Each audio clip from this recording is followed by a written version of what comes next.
I have a colleague who officiated most of the weddings that came into one of the larger churches in our denomination, as he had for years. So Richard Leonard had lots of stories of things going awry on a wedding day. He said years ago that he wanted to write a book about all of them and call it For Better or For Worse.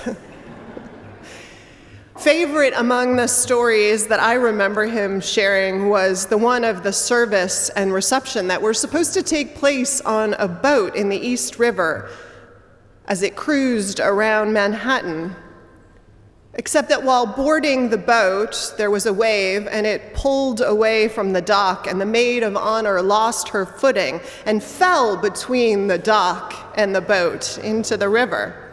And in that split second where people have a chance to react, 3 groomsmen decided that they didn't know if she knew how to swim and dove in.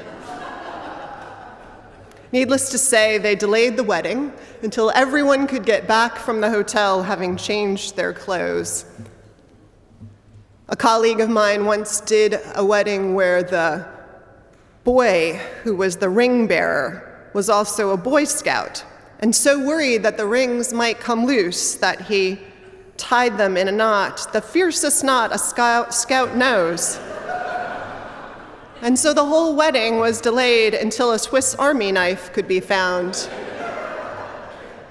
And I, wishing for such a boy, once did a wedding on the coast, on the beach in Mexico, where the knot was so loose and the ring bearer so exuberant that while waving the pillow like a drum major waves his baton, we all watched, breath held, as the knot came loose and the rings flew, everyone suspended for a moment without breathing until they landed, told to stay where they were, while 2 people were appointed to walk very carefully to where they were sure they had dropped in the sand. We found them. In all cases, all went off in all these weddings, not without a hitch, but with one major important hitch, the most important having happened. In weddings, as in marriage, as in life, something is bound to go wrong. As unromantic as that may sound, leading up to a wedding or Valentine's Day, it seems to me someone should just tell us that off the bat so we can be prepared.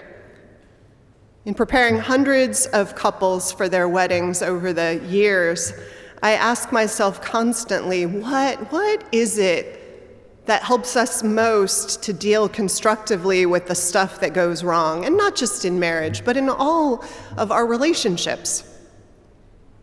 And part of what I've come up with, I think, are 3 virtues of love. I mean, there are probably more, but in preaching class they tell you never to go beyond 3. So, for me, they are honesty, forgiveness, and devotion, which you also might just call persistence. There was a couple I knew and loved very much. They were married for 25 years and raised 2 children and created a successful business together. They seemed devoted to each other from the outside, and then one day she walked away. We'd all known there had been some issues. He could be insensitive. He'd gone out with the boys a few too many times and forgotten to call. He'd never gotten around to fixing that snoring problem that drove the whole family sometimes into the living room to sleep. Sure, he could be stubborn, but he was also smart and kind and generous. So why did it end? Well, there was no other person involved, no other love interest. The wife loved the husband still, but there was anger and resentment in her voice when she talked about things. And then one day she told a story about an afternoon when she was dressing for work and he was in the room and they were talking and he looked at her and he remarked that she wasn't the woman he'd married. And when she asked what he meant, he said something about how her figure had changed. She never said anything to him about it. Turns out he never remembered having said it. But she didn't forget. She needed to hear that he loved her and found her attractive, and he thought she knew all of that. She never told him she was hurt by the comment or asked him to apologize or go more gently with her. And not knowing he'd hurt her, he never did apologize or go gently or show adoration the way she wanted. And so she started laying bricks,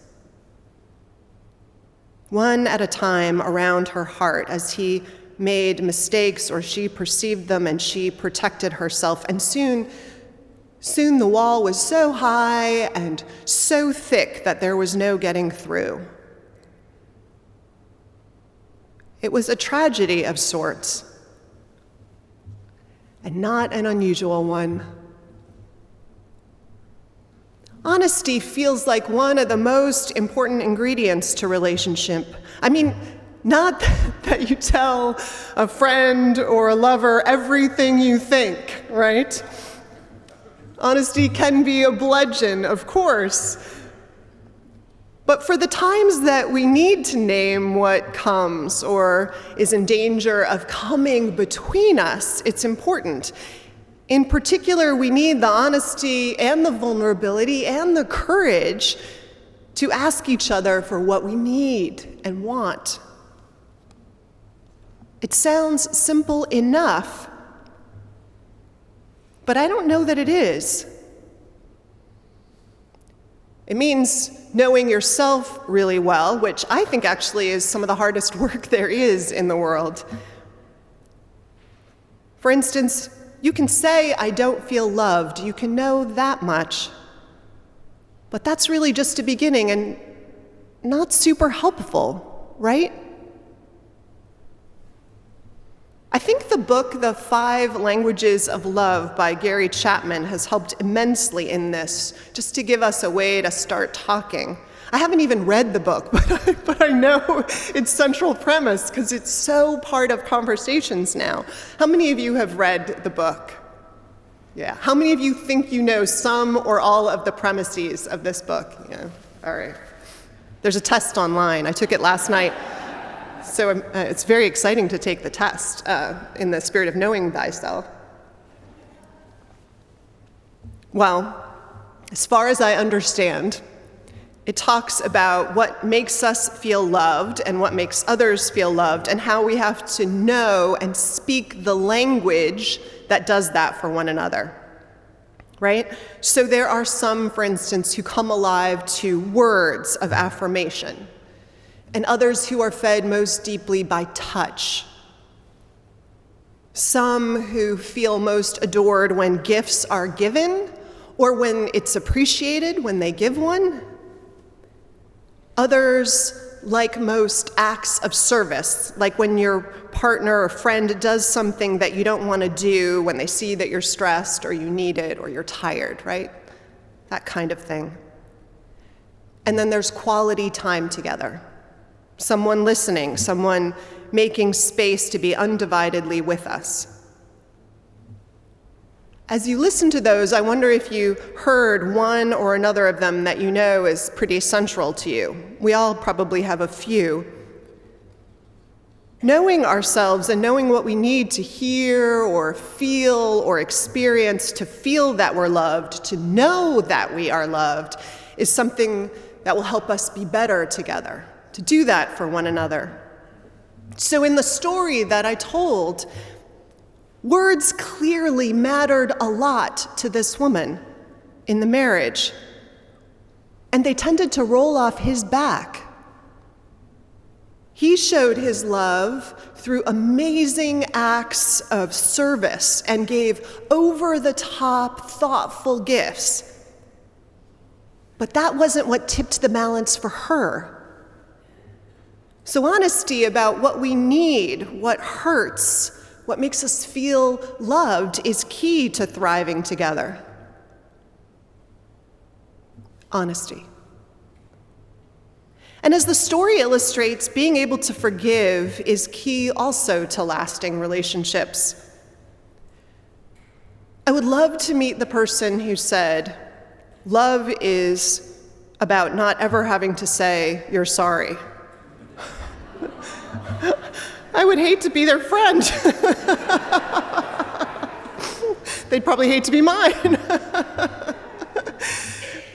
Actually, one thing I have always loved about the metaphor of the Garden of Eden was that it was some ancient wise people or person's attempt to remind us that we human beings are kind of bound to violate covenants and promises, right? Hard as we try, we will hurt each other. And here's the really tough part, is that you and I know that often we will most hurt the people we love most. In those moments, forgiveness matters. And it matters in surprisingly powerful ways. Let me give an example to show this. I heard once that insurance companies used to tell doctors not to admit and apologize for mistakes they'd made. But some doctors didn't abide, knowing that the slip of a hand in error or a mistake in judgment had caused damage, that a life was lost or suffered more because of an imperfection, a mistake that they made, mattered. And the doctors admitted to their patients or to the families what had happened and how they felt about it, how contrite and sorry they were for it. And all that seemed unacceptable to the insurance companies, worried as they were about what it would mean in payouts, until they realized that the doctors who apologized had fewer malpractice suits. Funny, right? And true, how anger, a desire for vengeance or to punish another, to shut yourself off and to hurt them, often vanishes when there is a sincere admission of wrong and the harm that it did to you. And even deeper than that, how someone who holds the tender hurt parts of us with reverence, with humility, with a renewed commitment to do that with deep care, gives us something powerful in that they allow us to trust them even more. Given the way our human hearts work then, and our proclivity to make mistakes, isn't it clear how relationships can't survive without apologies? Well, they certainly can't thrive without apologies and forgiveness. Honesty, forgiveness, devotion. The first Spike Lee movie made for national distribution, any of you old enough to remember? Anyone remember? Oh, was it Do the Right Thing? I thought it was She's Gotta Have It. Is that it? Okay. Phew. Well, early on in it, as you may or may not recall, there's a scene where the protagonist, Nola Darling, shows us all the pickup lines that she's heard. It's one of the funniest scenes in the movie, each person more seemingly sincere and seductive than the next. Baby, it's gotta be you and me, says one. I know I only saw you for the first time in my life a minute ago, but I love you, says another. Please, baby, baby, baby, please, baby, baby, says a third. And finally comes one man who says, without much pomp or show, Nola, I don't want a chance not seeing you again. Whatever you do, I'll do. Wherever you want to go, I'll take you. She is hooked. And who wouldn't be? Here's this person to travel with you wherever the road takes you. But of course, that promise is wonderful to give and super, super hard to live. Gwen Behrens, who many of you know, who's the wife of John Behrens, whose book we're celebrating today. John and Gwen, by the way, married my husband and I. I thought it was fitting that a couple marry a couple, and they're both important to me and to both of us. Anyway, I remember her saying that one of the things that she liked to tell couples about marriage is that it's like a rope. You know how some ropes have strands that are interwoven, right? She said it's like a rope that has 3 strands woven together, and 2 of those strands are love, and one she called longevity. So she said, 2/3 of the time, I'll degenderize the language, 2/3 of the time you're with the doll because you adore them, and 1/3 of the time you're with the pain in the tuchus because you were with them yesterday.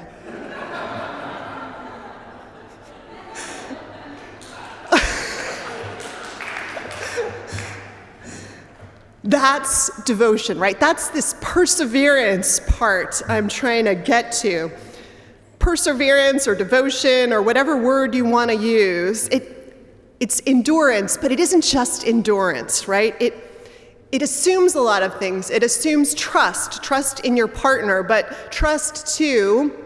If anyone has read Anne Murrow Lindbergh's Gifts from the Sea, which was one of the readings I was considered, she has this beautiful passage about the ebb and the flow of love and how most of us love when the tide comes out, but resist in terror its ebb. Or to trust that, as Khalil Gibran says, or rephrase what he says, trust that in tough moments the winds of heaven will dance between you. And finally, maybe trust, existential trust, that there is something about just staying committed that opens doors that are somewhere worth going, and that this might be the only way to get to. Now, mind you, I don't mean sticking in relationships when there is abuse or long-term neglect, or when 2 people have grown so far apart that friendship or partnership must end so that other life-giving relationships have space to enter. But just this past week at the retreat, I sat behind this couple who'd been together for decades. I was able to talk to them at the first dinner because then we were in silence, so I wouldn't have known this. And I know one of them was facing a life-threatening illness, and I sat behind them and I watched when their eyes would lock, when a point was made that they both thought was important, or when one of them would reach out and touch the hand of another when a reading hit a note that resonated with their own hearts and lives. And it was gorgeous. This trust that's possible in friendships and in community too, when we know each other over time so well. But also, I think of a couple who once approached me at a reception for a wedding I just performed. They said they couldn't help thinking about their own relationship, and when they did so, they thought back on the fact that all the couples they had been friends with when they first were married, the social circle of young married couples, that all of them were no longer together, that they were the only ones still together. And then the wife said, and we realized that none of them faced anything we hadn't also. And at that moment, we knew what they meant, all the things that pull people apart. And then the husband added, but at each of those junctures, we simply made the decision to stay together.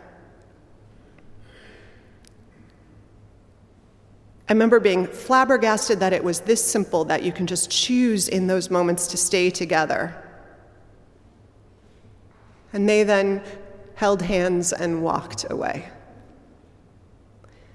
Endurance, persistence, devotion, compromise. You cook, I clean. I forgive, I'm sorry. I need words of affirmation. I need you to put down your phone and actually give me your full attention so I know I'm loved. I need a present on my birthday that says you thought of me. I want you to push the hair out of my face once in a while and just kiss my cheek.